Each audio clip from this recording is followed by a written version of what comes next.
लोणी खुर्दच्या सरपंच आमच्या प्रतिभाताई घोगरेताई आणि सर्वच या ठिकाणी उपस्थित मान्यवर महाविकास आघाडीचे सर्व कार्यकर्ते पदाधिकारी आणि उंबरे गावातील माझे सर्व ग्रामस्थ। खरं उमेदवारांची इथं सभा मला वाटतं एक जनसंवाद यात्रेच्या वेळी इथं निलेश लंके साहेब आले होते। नेमकं त्या दिवशी शिवाजीराजे गाडे पाटलांचं पुण्यस्मरण असल्यामुळे मी तिथं गेलो म्हणून तुमच्या गावात त्या दिवशी नव्हतो। पण कधी कधी मी नाही आलो की लोकांचा उगाच काहीतरी गैरसमज देखील होतो। मी आज बोलणारही नव्हतो कारण पुढे म्हटलं नियोजन करावं, पण नाही बोललो तरी पण गैरसमज होईल म्हणून म्हटलं साहेबांना म्हटलं 2-4 शब्द बोलतो कारण आपल्याला आज दोघांचं त्या ठिकाणी ऐकायचं आहे। पण मात्र मित्रांनो मला एवढंच आपल्याला सांगायचं आहे की 2019 पर्यंत खरं या राहुरी तालुक्यावरती उत्तरेतून दक्षिणेतून असं एक परकीय आक्रमण दोन्ही चहूबाजूने खरं झालं होतं। म्हणजे या राहुरी तालुक्यामध्ये विधानसभेचे 2 मतदारसंघ येतात, राहुरी आणि श्रीरामपूर विधानसभा मतदारसंघ आपल्या इथं आहेत आणि आमदार मात्र या तालुक्याबाहेरचा होता आणि खासदारही बाहेरचा। सगळी ताकद बाहेरची ताकद ही या तालुक्याचा कुठेतरी श्वास कोंडायला लागला होता। आमदारकीच्या रूपानं बाहेरचा तालुक्यातला आमदार आणि या तालुक्याच्या सहकारी संस्थांवरती देखील बाहेरचं उत्तरेकडून काही प्रमाणामध्ये अतिक्रमण होऊ घातलं होतं। 19च्या निवडणुकीमध्ये आपण आमदारकीचं अतिक्रमण परतावून लावलं। जवळपास राहुरी तालुक्याचं मतदान संपलं त्यावेळेस जवळपास 40,000चं मताधिक्य आपण मला दिलं आणि उंबरे गावाचा त्याच्यामध्ये अत्यंत मोलाचा सहभाग होता। ते अतिक्रमण आपण त्याच्यामध्ये त्या ठिकाणी परतून लावलं। पण आता जे दुसरं अतिक्रमण आहे ते देखील आता परतून लावण्याची वेळ आता या निवडणुकीच्या मतांना आता येणार आहे। खरं या तालुक्याची अस्मिता असणारा, तालुक्याची कामधेनू असणारा डॉक्टर तनपुरे साखर कारखाना हा सातत्यानं मी तर अगदी लहानपणापासून बघायचो की पूर्वी आपल्याला आपल्यामध्ये झुंजवण्याचं काम देखील यांनी तिकडं प्रवरेकडनं झालं। सातत्यानं आपली कारखान्याची सत्ता ही कशी अस्थिर राहील याच्यामध्ये ही अस्थिरता ठेवण्यामध्ये मोलाची भूमिका तिकडनं प्रवरानगरकडनं होत होती सातत्यानं आणि कायम सत्ता बदल होत होत खरं एक मोठी दुर्दशा आपल्याकडे आली। आपण बघितलं असेल बाकीचे जिल्ह्यातले कारखाने एक हाती सत्तेमुळे, आदरणीय थोरात साहेबांचा कारखाना असेल, कायम सत्ता एका ठिकाणी असली आणि साहेबांचं देखील कुशल मार्गदर्शन असल्या कारणानं त्यांच्या तालुक्यातल्या संस्था त्या ठिकाणी अत्यंत चांगल्या चालू आहेत। पण मात्र आपल्याकडे सातत्यानं कधी इकडं कधी तिकडं काय आपल्याला अस्थिरता या तालुक्यामध्ये कशी राहील याचा अगदी पूर्वपारंपारपणे इथं प्रयत्न त्यांच्याकडून परकीय ताकदीकडून तालुक्यातल्या इतर तालुक्यातल्या शक्तीकडनं झाला। आणि याचा कळस म्हणजे मागची जी कारखान्याची निवडणूक झाली याच्या अगोदर ते पडद्यामागं राहून सगळे प्यादे हलवायचे आणि आपलं कसं अस्थिर होईल बघायचे। पण मात्र मागची जी निवडणूक झाली त्याच्यामध्ये स्वतः पॅनल उभं केलं। असं कधी घडलं नव्हतं एखाद्या दुसऱ्या तालुक्यात जाऊन त्या ठिकाणी पॅनल करतील। मार्केट कमिटीला केलं, मागच्या मार्केट कमिटीला त्यावेळी आपण ते परतावून लावलं। त्यानंतर कारखान्यामध्ये पॅनल केला, सगळा राहुरी तालुका आपण एक झालो। खेवरे नाना असतील, कैलासवासी शिवाजी राजे असतील, आपण सर्वच त्या ठिकाणी तालुक्यातल्या सगळ्या शक्ती एकवटून आपण त्या ठिकाणी प्रतिकार करायचा प्रयत्न केला। काही थोड्या मतानं आपला पराभव मागच्या कारखान्याच्या निवडणुकीमध्ये झाला। पण आठवणीत लक्षात ठेवा, थोडी आपली स्मरणशक्ती जागरूक ठेवा, काय आश्वासनं आपल्याला त्यावेळेस 5-6 वर्षापूर्वी जेव्हा कारखान्याची निवडणूक झाली त्यांनी सांगितलं होतं की आमच्याकडे कुठल्या तरी बँकेचं कर्ज तयार आहे, 100-150 कोटी लगेच कर्ज मिळून त्या ठिकाणी कारखाना आम्ही चालू करू। आणि हे मागच्या लोकसभेच्या निवडणुकीच्या मला वाटतं वर्षभर आधी साधारणपणे असेल. खूप मोठ्या आपल्याला आशा आकांक्षा दाखवल्या किंवा एवढे एवढे कोटी रुपये आम्ही एका बँकेकडनं मंजूर केलेले आहेत वगैरे वगैरे. बँकेचं काय नाव सांगितलं नाही, शेवटपर्यंत ती बँक काय आलीच नाही कुठली. त्यानंतर की या तालुक्यातल्या सभासदांच्या मुलांना तालुक्यातल्या शिक्षण संस्थांमध्ये आम्ही त्या ठिकाणी प्रायोरिटी देऊ, प्राथमिकता देऊ, त्यांच्याकडनं काय घेणार नाही वगैरे वगैरे, अशा अर्थानं की जेणेकरून या तालुक्यातल्या सभासदाच्या शेतकऱ्याला या कारखान्याची जी शिक्षण संस्था आहे त्याच्यामध्ये आम्ही त्याला प्राथमिकता देऊ, त्याच्याकडनं अमुक अमुक घेणार नाही किंवा काय घेणार नाही. मोठ्या अपेक्षेनं आपण त्यांच्याकडे त्यावेळेस कारखाना दिला. काय मला सांगावं, अक्षरशः त्यांच्या जवळचे कार्यकर्ते मला येऊन सांगतात की आम्ही आयुर्वेदिक कॉलेजमध्ये ऍडमिशन मागायला गेलो तर आतल्या खोलीमध्ये आम्हाला बसवलं.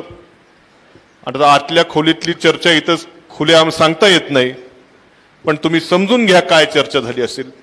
आम्ही आपलं सांगितलं की अरे आम्ही तर तुमचेच कार्यकर्ते आहोत, पण अजिबात नाही दयामाया तिथं मात्र काय.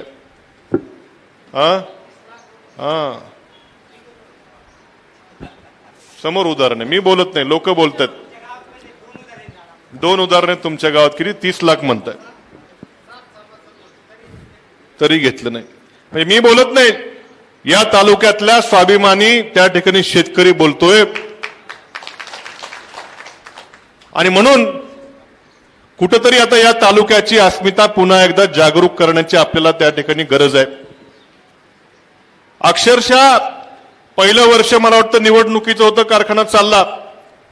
नंतरचे हे जे 5-6 वर्ष गेलेत त्यातले 1-2 सीझन तर मला आठवतंय की प्रसाद शुगर कारखान्याची अतिरिक्त झालेली यंत्रणा ही तिकडे दिली आणि लेबरलाच पैसे दिले नव्हते.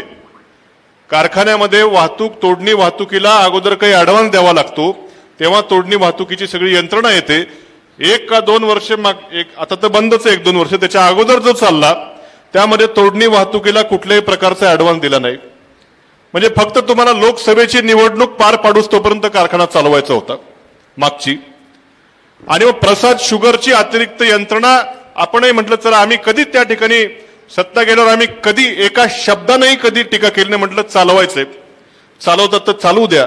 आम्ही जर काही बोललो तर राजकारण केल्यासारखं होतं, म्हणून आम्ही कधी 5 वर्ष एक शब्दही काढला नाही. ठीक आहे, चालताय, चालू द्या, काय मदत लागली आम्ही मदत करू. म्हणून प्रसाद शुगरची देखील यंत्रणा वाहतुकीची तिकडे दिली. त्यामुळं 1-2 सीझन त्या गाळप झालं.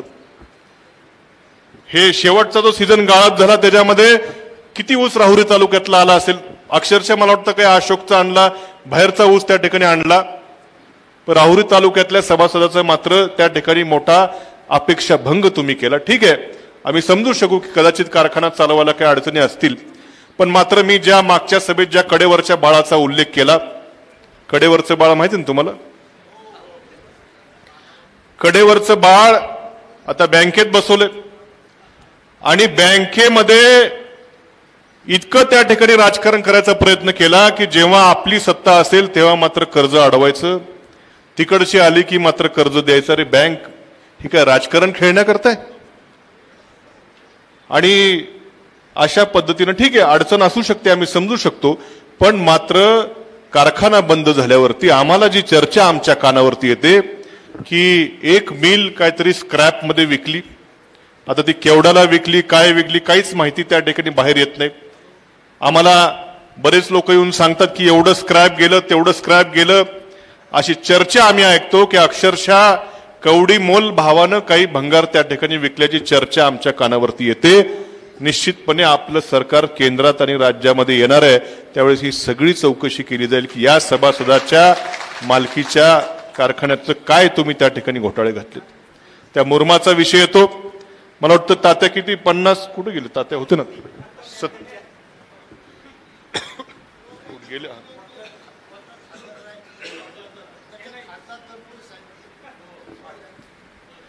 तर ते 50 काहीतरी कोटी 50 खोके, हा म्हणजे 50 खोके जवळपास.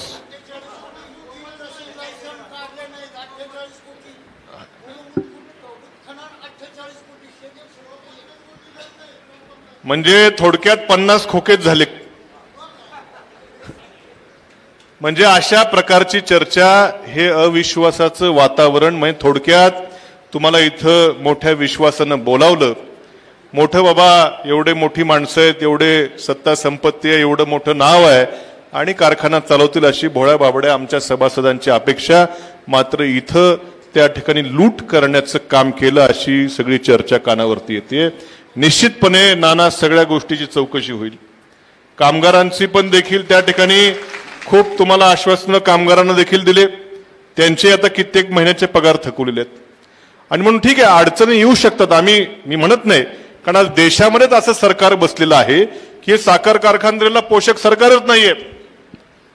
म्हणजे अक्षरशः आंतरराष्ट्रीय बाजारामध्ये साखरेची किंमत 40-50 रुपये असताना मात्र इथं साखर आयात करायची, थोडीच करायची, एवढीच करायची, काय करायची, 32-33 रुपयावरती कसे त्या ठिकाणी पेमेंट होतील, काय होतील. संस्था चालवायला मी म्हणतो अडचणी आहेत, पण मात्र आपली नियत या सभासदांच्या मालकीची त्या ठिकाणी तिकडं काय काय केलं. आपलं इंजिनिअरिंग कॉलेज मगाशी तात्याने सांगितलं, या तालुक्यातल्या मुलांना उच्च शिक्षणाची सुविधा इथंच निर्माण व्हावी म्हणून मोठ्या कष्टानं, सोपं नव्हतं त्यावेळेस ते इंजिनिअरिंग कॉलेज काढलं. आज काय परिस्थिती ते इंजिनिअरिंग कॉलेजची. या तालुक्यातल्या मुलं तिथं शिकले असते. थोड्याशा अडचणी सुरुवातीला कुठली काढताना येतात, पण मात्र ते बंद करण्याचं काम केलेलं आहे. आणि म्हणून ज्या स्वप्न तुम्ही आम्हाला या राहुरी तालुक्यातल्या लोकांना दाखवली, त्या स्वप्नाचा अपेक्षा भंग तर तुम्ही केलाच, पण मात्र या तालुक्याचे लचके देखील तोडण्याचं काम तुम्ही केलेलं आहे. आणि म्हणून या 13 तारखेला राहुरी तालुक्यातला स्वाभिमानी मतदार जसं 2019ला त्याच्यामध्ये त्या ठिकाणी तिकडे पाठवून दिले, तसंच यावेळेस मात्र आता ही इकडचं देखील अतिक्रमण परतवण्याची संधी आपल्याला आहे. आणि म्हणून येणाऱ्या 13 तारखेला माझं आपल्या सर्वांना नम्र आव्हान आहे की निलेश लंके साहेबांच्या रूपानं अत्यंत आपली भावना, आपल्या वेदना, आपले दुःख जाणणारा माणूस, आपले प्रश्न, समोरच्याचे प्रश्न हे आपले प्रश्न आहेत, या भावनेनं काम करणारा, रात्रंदिवस सर्वसामान्यांसाठी झटणारा माणूस हा आपल्याला दिल्लीमध्ये पाठवायचा आहे. समोरून आता खूप त्या ठिकाणी भले भले आता त्या ठिकाणी प्रलोभन येतील, काय येतील, एवढ्या खरं एवढं तुमचं नाव आहे, एवढं 50 वर्ष तुमची या जिल्ह्यावरती, तुम्हीच म्हणता या जिल्ह्यावरती तुमचं काय आहे, कसं आहे, आणि इतक्या तुमच्याकडे एवढा मोठेपणा आहे, सगळं आहे, पण मात्र तुमच्या समोर एक साधा एकदाच पहिल्या टर्मचा आमदार झालेला माणूस, अत्यंत फाटका त्या ठिकाणी माणूस तुमच्या समोर उभा राहिला, तर तुम्हाला एवढी त्या ठिकाणी इतकी त्या ठिकाणी तुम्ही दास्ती घेतलीये की पुढच्या 5-6 दिवसामध्ये या देशातले, राज्यातले सगळे नेते हे नगर दक्षिण मध्ये त्या ठिकाणी तुम्ही आणता. इतकी दास्ती. अरे तुम्ही जर या 50 वर्ष तुमची या जिल्ह्यावर सत्ता आहे म्हणताय, तुम्ही त्या ठिकाणी राजपुत्र आहात म्हणताय, तर मात्र आमच्या एखाद्या सर्वसामान्य उमेदवाराची इतकी दास्ती तुम्ही घेतली की तुम्हाला मोदींनाही आणावं लागतं. पण आता त्यांना कळालंय की बहुतेक आता मोदींची जादू काय चालत नाही. हा खरं तर मोदींचा अपमानच म्हणावं लागेल की मोदींना आणल्यानंतर पुन्हा 11 तारखेला योगींनाही आणतायत. म्हणजे आता बहुतेक त्यांना कळालेलं दिसतं की मोदींवरती जरा लोक नाराज आहेत. आता योगीचं इकडे काय, ते उत्तर प्रदेशचे मुख्यमंत्री त्यांच्यापुरतं तिकडे मर्यादित आहे. मला वाटतंय अजित दादा येणार आहेत, धनंजय मुंडे येणार आहेत, नितीन गडकरी येणार आहेत. अरे याचा एक सर्वसामान्य माणसाच्या ह्याच्याकरता एवढे देशभरातले नेते आणण्याची गरज आहे. यावरून समजून घ्या की आपला विजय निश्चित झालेला आहे. फक्त आता माझी इथं बसलेल्या उंबऱ्यातल्या सगळ्या कार्यकर्त्या साहेब, हे मागच्या गावाप्रमाणे उंबरे गाव देखील हे राष्ट्रवादी काँग्रेसचं खूप त्या ठिकाणी प्रेम करणारं गाव आहे. आदरणीय शरद पवार साहेबांचे खूप चाहते या ठिकाणी बसलेले आहेत. आणि म्हणून माझ्यावर जसं 2019ला उंबरे गावांनी अत्यंत मनापासून प्रेम केलं, मी तुमच्या सगळ्यांच्या समोर साहेबांना ग्वाही देतो की जे विधानसभेत मला मताधिक्य मिळालं त्यापेक्षा 10 मताचं जास्त मताधिक्य निलेश लंके साहेबांना आपण सर्वजण द्याल अशी या निमित्तानं अपेक्षा व्यक्त करतो. पुढं मला पुढच्या सभेचं तयारी करायची, आता ताईंचं आणि साहेबांचं आपल्याला या ठिकाणी मार्गदर्शन ऐकायचंय. म्हणून पुन्हा एकदा 13 तारखेला तुतारी वाजवणारा माणूस, चिन्ह नवीन आहे, नुसती तुतारी नाही तर तुतारी हातात घेतलेला माणूस हे आपलं चिन्ह आहे. हे आपण घराघरापर्यंत पोचवा. महिला मंडळापर्यंत पोहोचवा आणि निलेश लंकेंना लोकसभेवर पाठवा अशी आग्रहाची विनंती करतो. थांबतो. धन्यवाद. धन्यवाद दादा. यानंतर फक्त 5 मिनिटात 2 मिनिट थांबा.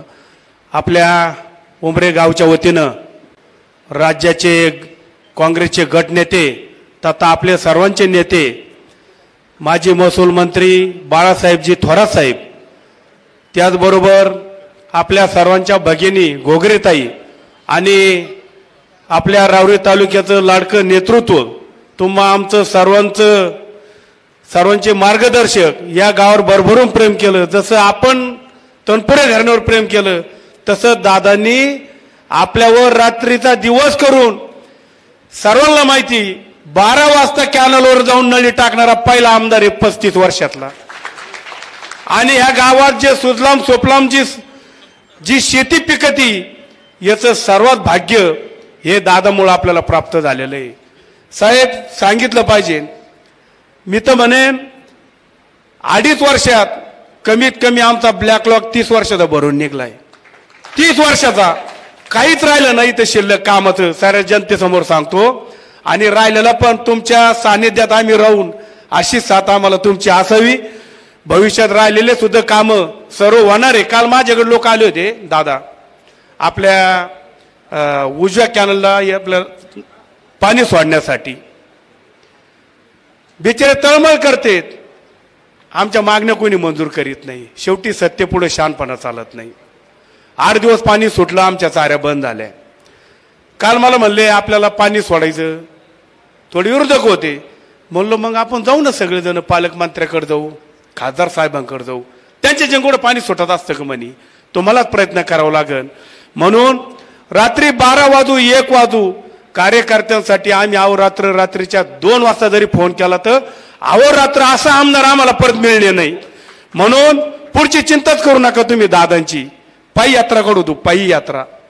म्हणून सर्वांच्या वतीने आपल्या गावचे सरपंच, उपसरपंच, चला पटकन, आणि चेअरमन, व्हाईस चेअरमन यांच्या वतीनं, म्हणजे सगळं गावच आलं, यांच्या वतीनं आपण तिन्ही नेत्यांचा सत्कार करू, म्हणजे दादांना पुढं जाण्यासाठी परवानगी देऊ. चला पटकन. हा बबनराव चला, काँग्रेसचे उपाध्यक्ष. थोडा साहेब फार प्रेम या माणसाचं.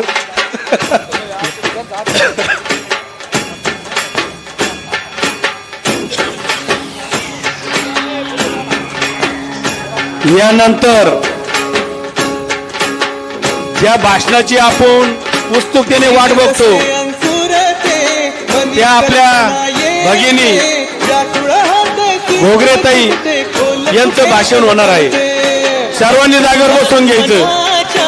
फक्त एकटे दादांनाच परवानगी देणार आहे आपण पुढे जाण्यासाठी.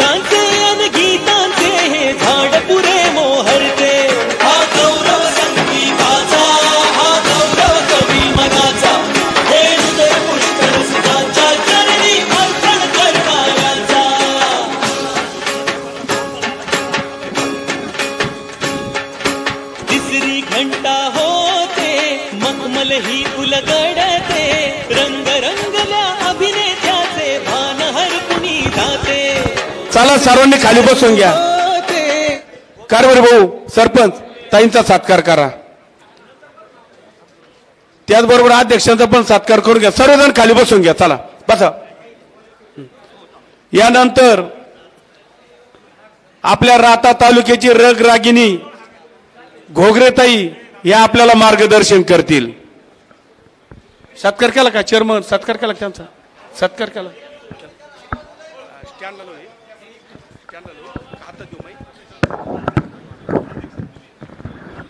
खाली बसून घ्या.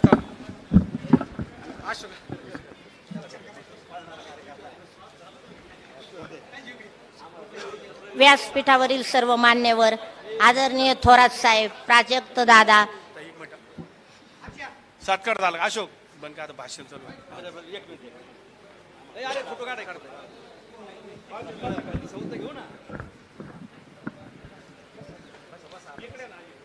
व्यासपीठावरील मान्यवर, आदरणीय थोरात साहेब, प्राजक्त दादा व उमरेगावचे ग्रामस्थ, आपण सर्व या खासदारकीची चुरशीची निवडणूक अतिशय धनशक्ती विरुद्ध जनशक्ती सत्ताधारी विरुद्ध आपल्यासारखा शेतकरी कुटुंबातला फाटका तुटका उमेदवार, परंतु धीराने उभे असलेले निलेश लंके यांच्या प्रचारार्थ इथे जमलेले आहोत.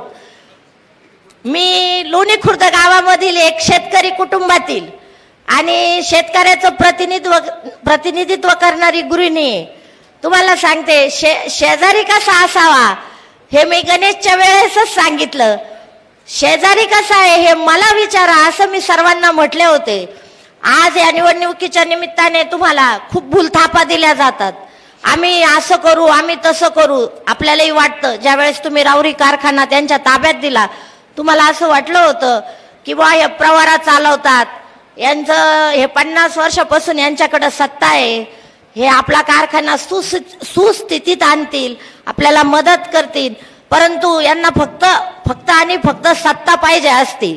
सामान्य जनतेच्या जीवनाशी चरितार्थाशी यांना काही देणं घेणं नाहीये. विरोधक कसा संपवायचा, विरोधकाला कसं जेरीस आणायचं व सत्ता आपल्याकडं कशी ठेवायची एवढंच यांचं ध्येय आहे. हे तुम्हाला मी सांगते. मी मागच्या वेळी इथे आले होते राऊरी कारखान्याच्या वेळेस. इतका सुजलाम सुफलाम परिसर असताना तुम्ही विश्वासाने त्यांच्याकडे सत्ता दिली. त्यांनी तुमची काय स्थिती केली, पार भंगारापासून कामगारांचे पगार थकवले. तसंच ते गणेशकडे पण करणार होते, परंतु साहेबांनी हे वेळीच रोखलं आणि गणेश चांगल्या प्रकारे चालवला. तेव्हा आता मी तुम्हाला सांगते, पाहुणे किती आपल्या घरी आले तर त्यांना घरात किती दिवस ठेवायचं हे आपण ठरवायचं असतं. त्यावेळेस तुम्ही त्यांच्यावर अजिबात विश्वास ठेवायला नका होता.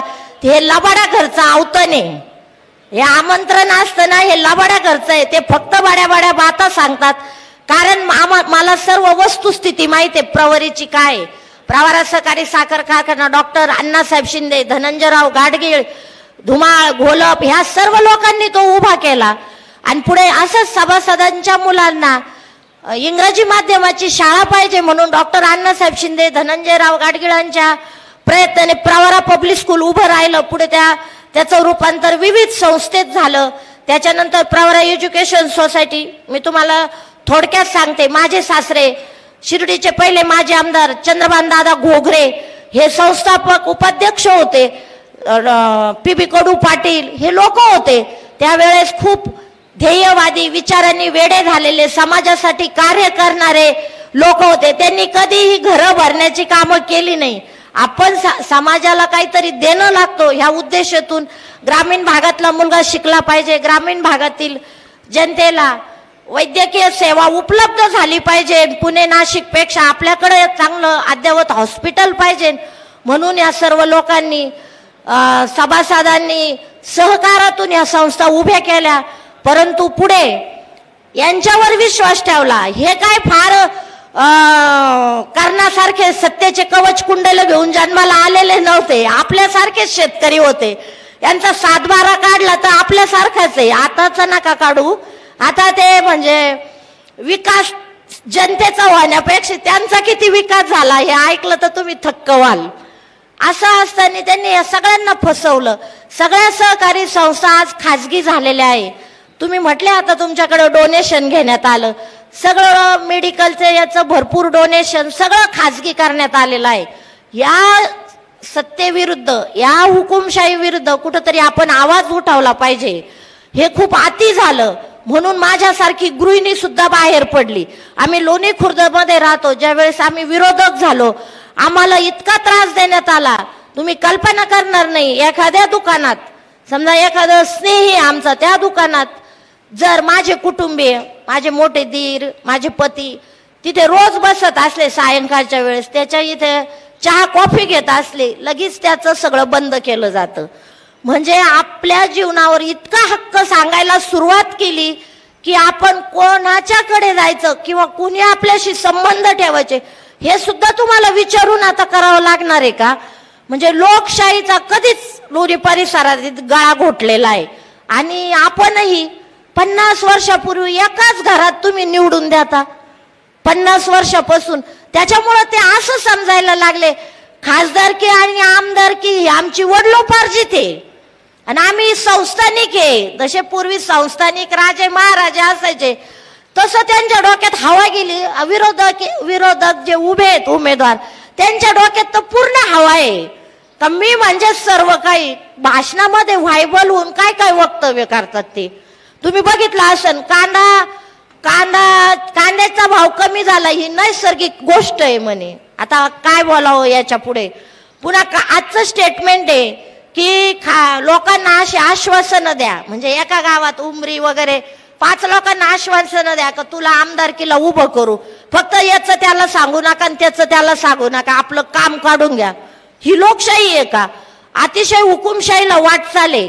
आणि आता ही खूप चांगली संधी आहे. निलेशजी लंके हे सर्वसामान्य घरातील साधारण कुटुंबातील या युवकाने एवढ्या मोठ्या धनशक्तीच्या विरोधी आज एल्गार पुकारलेला आहे. पवार साहेबांच्या आशीर्वादाने ते यांच्या विरुद्ध उभे आहे. आणि तुम्हाला सांगते अभी नाही तो कभी नाही ही शेवटची संधी आहे. हा प्रवरेचा पाहुणा प्रवरेला पाठवा, तुमच्या इकडे ठेवून घेऊ नका. आपला हक्काचा माणूस तो आपल्या हक्काचा असतो.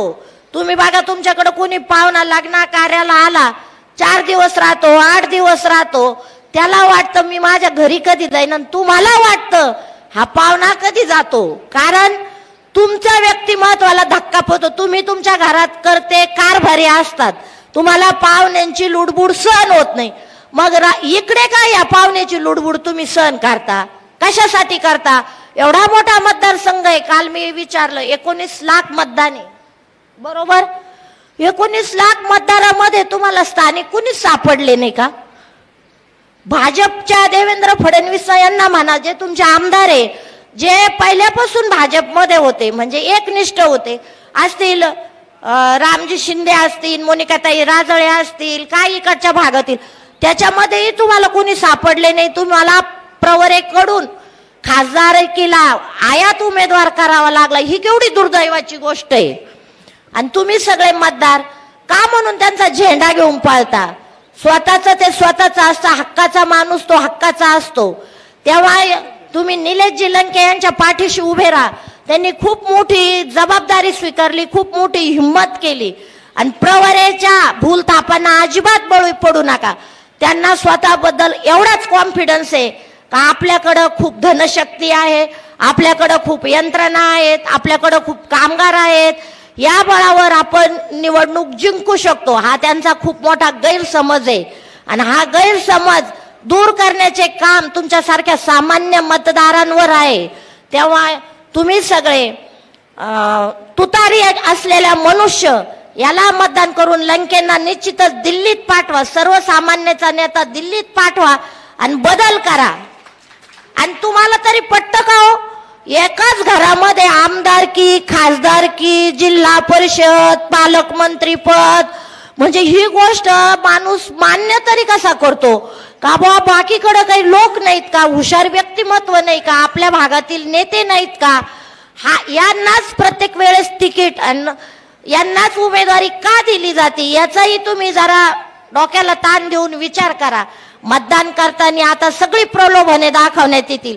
तुम्हाला गाड्या येतील, तुम्हाला सगळं खाना पिना सब मजे में, पण मेंदू ठिकाण्यावर ठेवा. तुमच्या नातेवाईकांना यांना सर्वांना आवर्जून तुतारी घेतलेला माणूस त्याला मतदान करा. तुम्हाला सांगते आपल्या घरातील वृद्ध महिला भगिनी, तुमची पत्नी, आई यांना ते तोंडी कळणार नाही. कागद दाखवून पार शिक्का मारून 2-3 वेळेला रिहर्सल करा. कारण आता चिन्ह नवीन आहे, चिन्ह बदललेलं आहे, त्याच्यामुळे तोंडी सांगून ह्या गोष्टी होणार नाही. आणि 2-4 दिवसाच्या गॅपने सुरुवात करा. नाही तर मतदानाला आई गाडीत बसायची आणि गाय पाणी पाचता पाचता पळत यायचं, तुला कळलं का इथं शिक्का मार. हे असं करू नका. याची खरंच पूर्वतयारी करा. प्रसंग खूप आणीबाणीचा आहे. हुकुमशाही आपल्याला संपवायची आहे. ज्या लोकांच्या डोक्यात हवा गेलेली आहे का सत्ता ही सत्तेपासून ते दूर राहू शकत नाही आणि आपल्याशिवाय कोणी नगर जिल्ह्याला वाली नाही असं जर त्यांना वाटत असेल तर त्यांना घरी पाठवण्याची वेळ आलेली आहे. आपला हक्काचा माणूस, आपल्या परिसरातील माणूस याच्या पाठीशी उभे राहा. तसं प्राजक्त दादांनी, मी आज पहिल्यांदाच त्यांचं भाषण ऐकलं, अतिशय चांगल्या पद्धतीनं एकदम चांगल्या रीतीनं व्यवस्थित मांडणी करून तुम्हाला सगळं सांगितलंय की राहुरी कारखान्याचं कसं झालं. तेव्हा ह्या पाहुण्यांवर आंधळा विश्वास अजिबात ठेवू नका. मी त्यांची सख्खी शेजारी, मला विचारा पाहुणा कसा आहे. आम्हाला इतका त्रास आहे. लोणी बुद्रुक आणि लोणी खुर्द फक्त एक रस्ता आडवा आहे. त्यामुळं प्रत्येक वेळेस म्हणजे इतकं गावामध्ये इतका हस्तक्षेप. त्यांचे वडीलही महाराष्ट्राचे एवढे मोठे नेते, पण आमच्या गावात खट वाजलं, एखादं भजन ठेवलं तरी ते आलेच पाहिजे त्याच्या याला. म्हणजे लोणी खुर्द मधली एकही आणि प्रवरा परिसरातील एकही उद्घाटन त्यांच्याशिवाय होणार नाही. म्हणजे त्या माणसाला मनोमन किती वाटलं, एखाद्या बाईला वाटलं छोटस पार्लर आहे, काकीला बोलवावं, पण बोलू शकत नाही कारण बरं पिये किती 50 पिये. लोणी खुर्दला 2-3 ते त्याच कामावर असते. आज गावात काय लगेच बातमी जाणार, त्यांनी पार्लरचं उद्घाटन केलं, लगेच पिये येणार. का बरं? आमच्याकडे निरोप नाही आला, आम्हाला वेळ होता. म्हणजे अशा पद्धतीने म्हणजे गावातल्या लोकांना असं झालंय स्नेहींना बोलवावं की नाही बोलवावं, इतका हस्तक्षेप असतो, इतकी लुडबुड प्रत्येक गोष्टीत असते.